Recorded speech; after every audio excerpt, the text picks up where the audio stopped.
Assalamualaikum warahmatullahi wabarakatuh. Alhamdulillahirabbil alamin. Sehat ya, Kiai ya? Alhamdulillah. Ya, seperti biasa, kita masih di channel yang sama membahas ilmu-ilmu agama sama Pak Kiai ini yang pokoknya luar biasa. Jadi mau pertanyaan apa aja, dia sering bilang kayak gini, kalau nanya yang sulit deh. Ampun. Untuk malam ini membahas tentang kematian. Serem juga tuh ya. Iya. Lihat bajunya juga kuning sama putih. Boleh ngopi dulu nih. Boleh. Bahas kematian. Kayak ya seperti kebiasaan-kebiasaan di kampung ataupun di kota. Dari mulai orang meninggal terus sampai dibungkus ya pakai kain kapan, terus disolatkan, lalu dibawa ke makam dikuburkan gitu. Kita dari awal aja mungkin ya bahas tentang kematian. Nah, di sini yang kita bahas bukan yang kemana-mana sih, sebatas mungkin dari bab mandiin sampai ngebungkus gitu ya. Tentunya mandiin dulu apa gimana itu? Ya dimandikan dulu sebelum dikafani. Oh, mandi dulu baru diandukin. Iya. Jadi dimandiin dulu ya. Oke. Kalau di Indonesia itu umumnya seperti apa? Hukum janaiz itu ya tidak hanya sekedar di kita di Nusantara, di Indonesia. Justru hukum itu adalah satu aturan yang harus digunakan dan harus dipakai oleh semua daerah bahkan semua negara selagi mereka yang merujuk terhadap aturan agama Islam. Nah, pada dasarnya yang memandikan seperti biasa, hanya saja di era sekarang di 2026 saya lihat orang-orang yang urus-urus jenazah itu orang-orang tua dulu, Bang Robert. Jadi jarang anak-anak muda yang sekarang itu jarang yang ikut serta baik memandikan kafani gitu. Kalau sholat sih sudah banyak menguburkan, entah masalahnya di mana, entah itu karena kurang paham ataupun yang lainnya. Hanya saja ya setiap daerah di lingkungan saya, di lingkungan pesantren ini biasanya orang-orang yang ikut serta untuk mengkafani dan memandikan itu orang-orang tua. Minim anak-anak muda yang ikut serta untuk melaksanakan kegiatan itu. Kalau berbicara tadi tentang mandi, memandikan, ya seperti biasa, hanya saja kita harus hati-hati di dalam melaksanakannya. Artinya mandi jenazah itu sama dengan mandi janabah, Mandi wajib. mandi junub. Karena itu kan termasuk mandi fardu. Fardu maksudnya. Hanya kefarduannya saja yang datang terhadap orang yang masih hidup. Yeah. Hati-hatinya ya tatkala sebelum si air ke si mayit, ya kita kasih kain supaya tidak langsung antara air dengan kulit itu nempel. Jadi ke kain dulu, kemudian baru setelah dari kain itu ya ke kulit. Nggak bisa langsung air itu langsung ke si mayat sendiri langsung gitu. Kalau untuk orang-orang yang berihtiyat, orang-orang yang hati-hati, kemudian mengikuti aturan hukum agama, pasti mereka menggunakan kain terlebih dahulu. Ada keterangannya Pak, gimana maksudnya? Tata cara memandikan seperti itu ya ijma ulama yang mengatakan bahwa si air yang menempel terhadap kulit mayit itu sakit terasa Kalau langsung. Makanya dia kali disaring atau diberikan kain terlebih dahulu sebelum air itu nempel ke si jenazah. Tapi kadar airnya nggak rubah ya, walaupun ibaratnya disaring terlebih dahulu tetap suci gitu maksudnya. Tetap suci karena si kain yang digunakan pun kan adalah kain yang bersih, kain yang diyakini bahwa kain itu suci.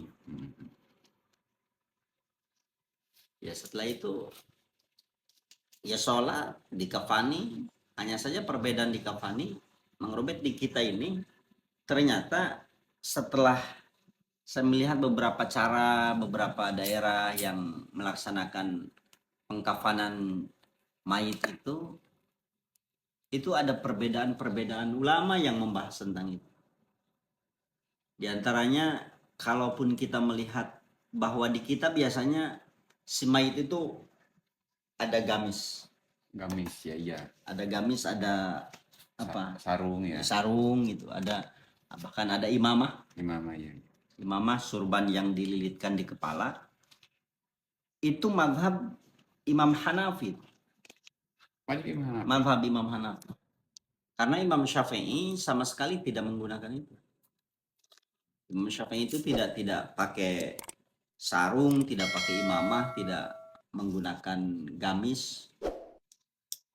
Berarti cuma lapisan yang itu aja ya, lapisan tiga lapisan itu aja. Jadi nggak ada gamis ataupun sarung ataupun imamah itu. Itu Imam Syafi'i.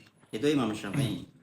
Kalaupun ada yang menggunakan gamis, kemudian menggunakan imamah, menggunakan sarung, ya dia wajib taklid terhadap Imam Hanafi. Jadi sebelum mengkafani itu, kalau ada 3 atau 4 orang yang mengkafani itu, ya wajib berniat taklid. Nawaitu an uqallida ala kaifiyati takfini di madhabi Abi Hanifah lillahi ta'ala.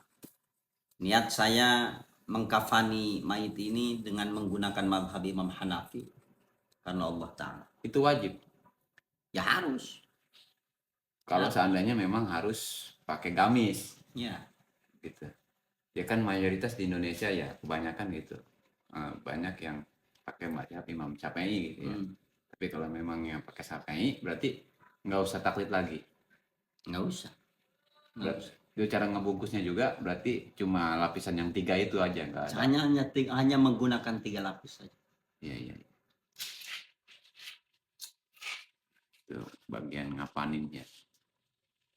Tapi nanti kapan-kapan bisa praktek ya, maksudnya cara ngapanin menurut Imam Syafi'i dan cara mengkapani menurut Imam Hanafi.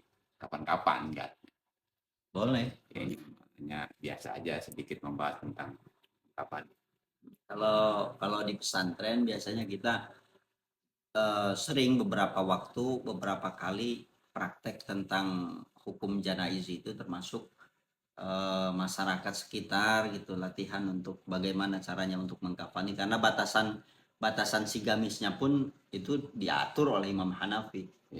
Kalaupun menggunakan gamis, maka gamisnya itu sampai ke telapak kaki, kemudian sarungnya sampai ke telapak kaki gitu. Jadi benar-benar harus sesuai tuntunan ya. Sesuai tuntunan. Jadi bukan cuma asal ngeliat gitu, asal ngikut, akhirnya ikutin kayak yang udah-udah gitu. Nah, artinya kalau kita menggunakan Imam Hanafi ya gunakan pendapat itu dengan baik. Kalaupun kita menggunakan Imam Syafi'i, maka aturan Imam Syafi'i ya dilaksanakan dengan baik gitu. Jangan setengah-setengah. Kalaupun kita menggunakan gamis, berarti kan bermadzhab Imam Hanafi. Tapi gamisnya sampai lutut misalnya, atau sampai udel, atau sampai betis. Nah, itu disalahkan juga oleh Imam Hanafinya, karena batasan si gamisnya. Si gamis dan sarung itu ya sampai batasan ujung kaki. Ujung telapak kaki. Di telapak kaki itu ya harus tertutup oleh gamis dan sarung itu.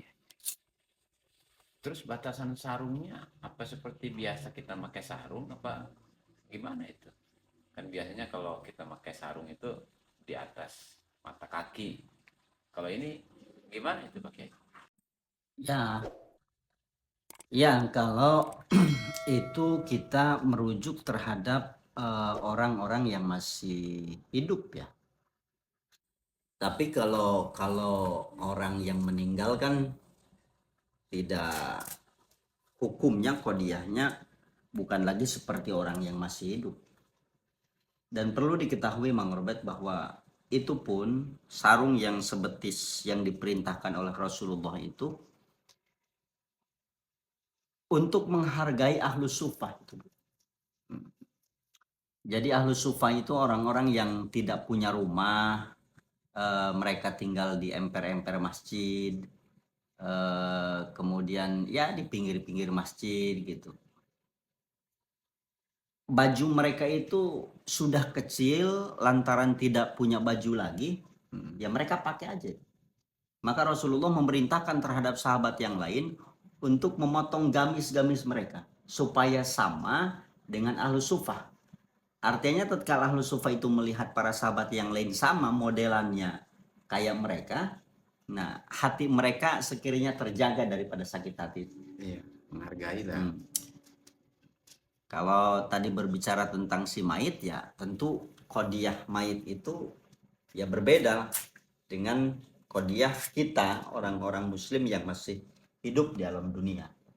Pasti ada tujuannya mungkin Pak Kiai. Maksudnya kenapa sampai lewat telapak kaki itu. Tentu ada, supaya tidak cepat hancur saja. Jadi si kulit manusia yang dikuburkan kan ada hewan-hewan di tanah, hewan-hewan tanah, hewan-hewan di dalam itu, supaya tidak langsung nempel ke kulit. Jadi sedikit-sedikit dulu kain kafannya dulu, lembaran pertama, lembaran kedua, ketiga, keempat, sampai ke sarung itu, baru dia ada di kulitnya. Jadi biar lebih tebal aja kali ya. Biar lebih tebal aja. Iya. Itu tujuan Imam Hanafi. Kalau perempuan sama 3 lembar. Kalau perempuan itu 5 lembar. Ashab Hanafi itu ada yang menjelaskan bahwa 5 lembar itu termasuk gamis dan kerudung. Ada pula yang menjelaskan bahwa 5 lembar itu hanya luarnya saja. Iya. Tidak termasuk gamis dan kerudung itu. Berarti bisa mungkin kalau sampai dihitung gamis sama kerudung itu bisa 6 atau 7 mungkin apa gimana? 7 lembar. 7 lembar ya. Ya, ya. Jadi yang utuh itu 5 gitu, 5 potong seukuran si mayit. Nah, untuk gamis sama kerudung dan yang lain-lain itu hampir 7 lah ya. Ya. Jadi perbedaannya kalau laki-laki 3 lembar dan kalau disatuin sama gamis dan yang lain bisa 4 atau 5. 5 lembar. Kalau perempuan itu yang utuhnya 5 ditambah gamisnya 2 lah gitu ya, akhirnya 7 gitu. Ya. Nah sekarang kita lanjut ke kalau udah dikapanin pasti dibawa ke masjid atau ke musola. Masjid, sholat, bagi-bagi amplop. Bagi-bagi amplop biasa proyek santri, gitu ya. Nah di sini kan pasti disolatin ya. Nah ciri suka di keranda itu ada.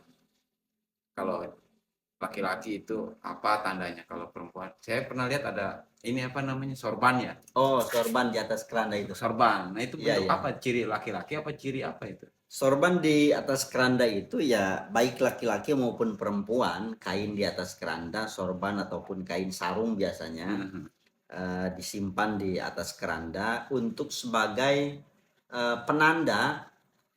Kalau laki-laki kan si imam itu ada di kepala si jenazah itu. Kepala. Ya. Pas di kepalanya, posisi si imamnya ada di kepala si jenazah. Maka tidak mungkin dong imam membuka si kain keranda, kemudian dilihat kepalanya sebelah mana nih. Ya buat mastiin gitu. Mastiin. Makanya diberi tanda si kain sarung yang disimpan di atas kain keranda itu. Berarti ada aja bisa yang iseng gitu ya. Digeser. Ya digeser mau ngeprank imam nih gitu. Kalau si perempuan kan di tengah ya. Maaf di farjinya, di perempuannya, di kemaluan perempuannya.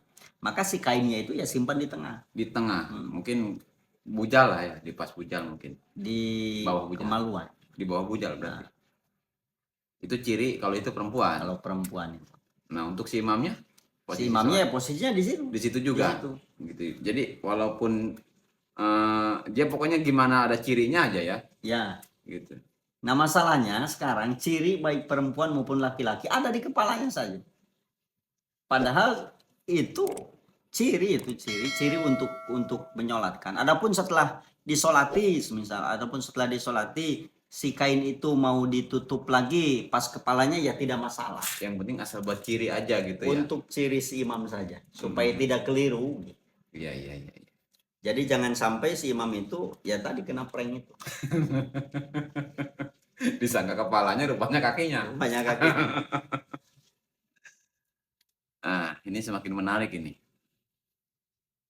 Nah, saya pernah ya walaupun nggak sering tapi pernah sih.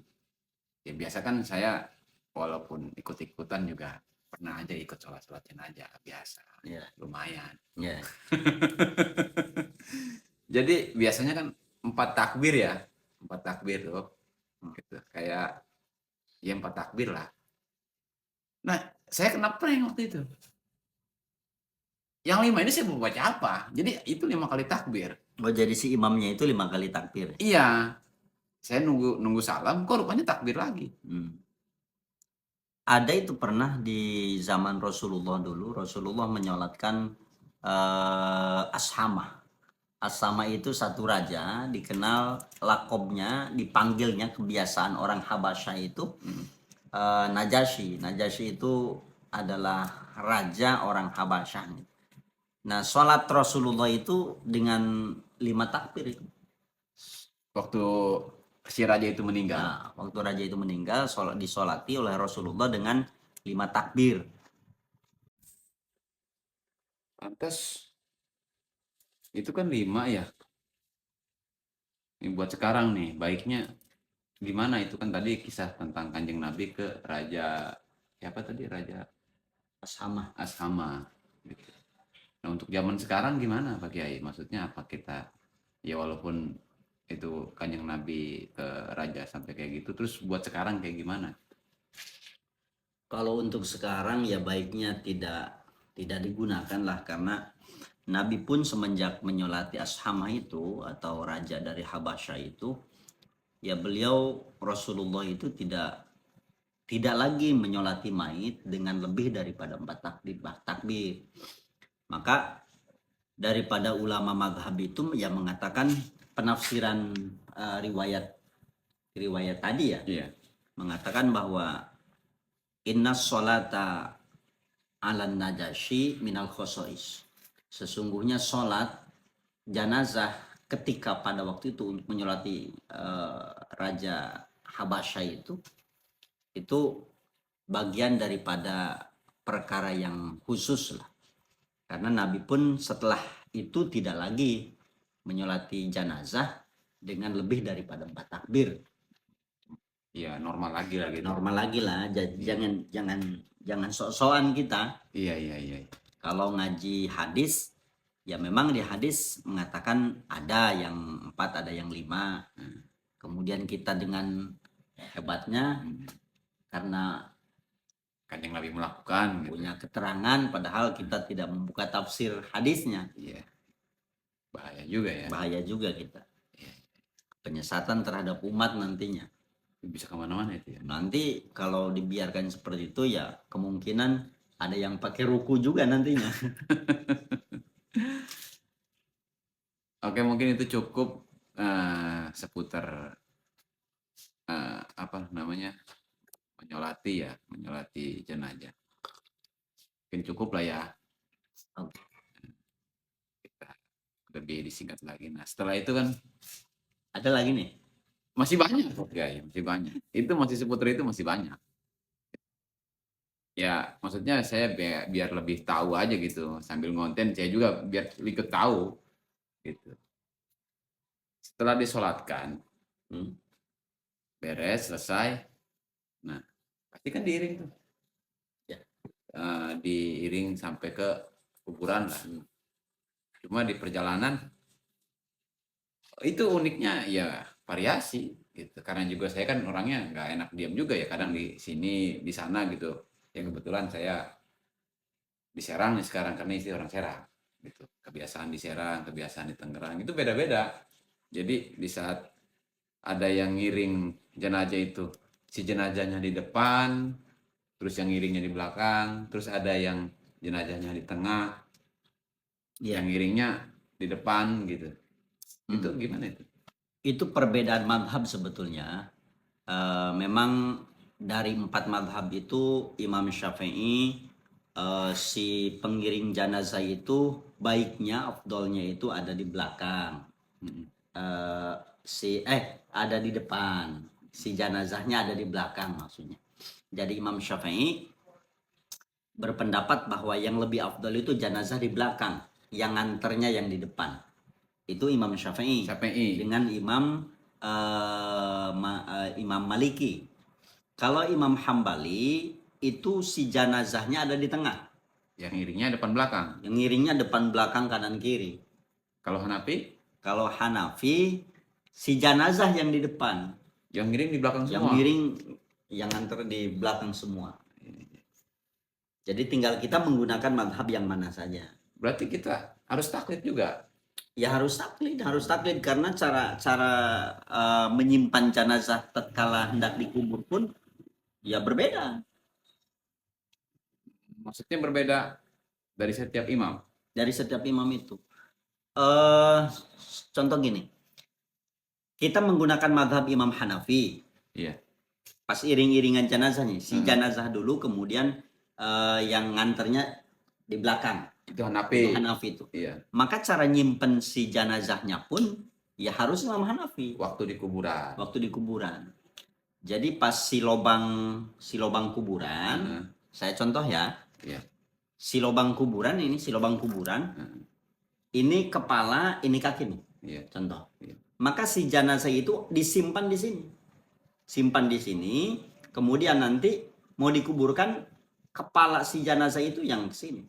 Itu Hanafi. Itu Imam Syafi'i. siapa ini? Kalau Imam Hanafi ya disimpan di sini. Disimpan di Sejajar sini. sama kuburannya. Sejajar sama kuburannya. Mungkin nanti diturunkan 3 orang itu sudah ada di lubang kuburan. Hmm. Jadi kalaupun kita iring-iringan maka madhab pakai madhab Imam Hanafi, antara si jenazah dulu, maka si jenazah disimpan di pinggirnya. Iya, iya.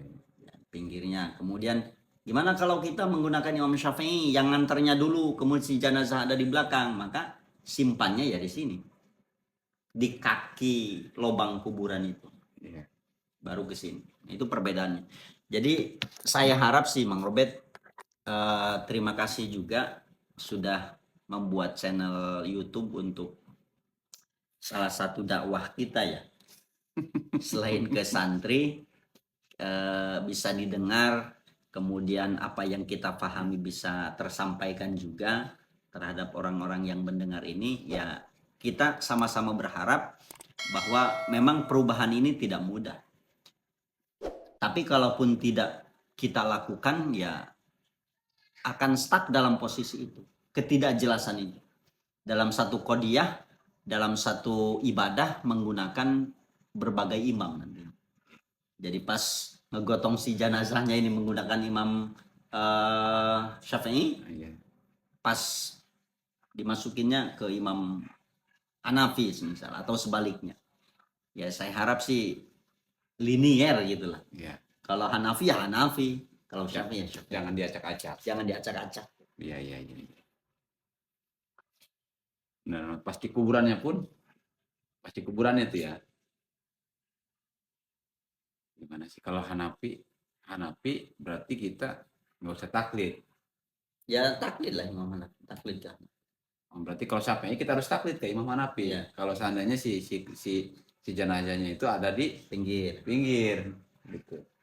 Berarti di saat taklidnya itu ya kalau seandainya kita mau pakai Hanafi nih ya, Imam Hanafi, dari mulai ngiring. Iya. Iya. Dari mulai ngiring terus sampai ke kuburan. Jadi itu nggak usah taklid lagi ya. Iya.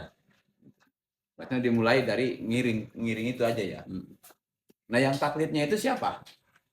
Ya orang-orang yang ngubur, orang-orang yang menguburkan itu, orang-orang yang membawa si jenazah. Banyak, Kiai. Jadi itu tugas santri, tugas kita-kita sebagai santri yang sudah diberikan pemahaman oleh Allah terlebih dahulu, maka pemahaman ini ya wajib kita sampaikan terhadap orang-orang yang belum belum paham tentang hukum itu. Iya, iya, iya. Jadi sebelum diberangkatin nih, sebelum keluar masjid, semua harus taklid. Taklid, terutama orang yang ini ya. Oh, yang Orang-orang yang gotongnya ya. Oh, itu yang paling utama itu. Nggak harus semua lah ya. Sambil diomongin sama si ustadznya, yang ngiringnya di belakang, gitu. Biarin jenazahnya di depan. Gitu. Iya, iya. Berarti sampai di kuburan pun nanti si jenazahnya ada di sejajar sama kuburan. Iya. Itu nggak usah taklid lagi, langsung turunin aja. Oke, itulah penjelasan singkat dari mulai mengapani, mandiin, terus nyolatin ya, terus ngiring sampai nguburin. Wih, ini lengkap ini, keren ini Pak Kiai. Ini sebetulnya saya bukukan di dalam panduan santri dan saya jual buku itu. Wih, boleh tuh untuk apa? Beli rokok. Kapan-kapan dicetak itu Pak Kiai? Insya Allah bulan-bulan ini buku kita panduan santri Pasir Ratu sudah diterbitkan. Siap, nanti kalau sudah jadi kabarin ya. Oke, mungkin malam ini sampai di sini dulu. Untuk konten selanjutnya nanti kita buat lagi. Assalamualaikum warahmatullahi wabarakatuh. Waalaikumsalam warahmatullahi wabarakatuh.